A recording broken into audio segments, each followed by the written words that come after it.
ஆதிசக்தி பொட்டம்மன் ஆயிப்பட்டி, புதுக்கோட்டை மாவட்டம் ஆலங்குடி ஆய கிராமம். ஆதிசக்தி பொட்டம்மன் ஆய கிராமம் ஆயிப்பட்டி அமைந்திருக்கும் இந்த ஆதிசக்தி பொட்டம்மன்.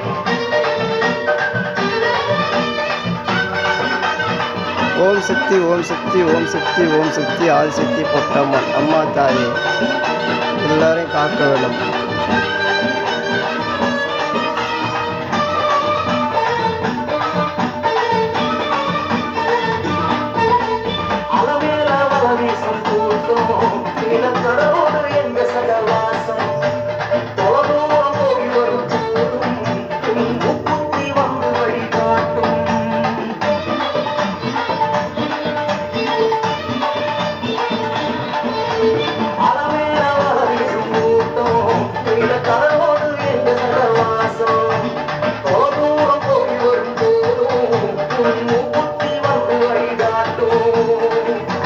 சித்தாரை அறிகின்ற தாய்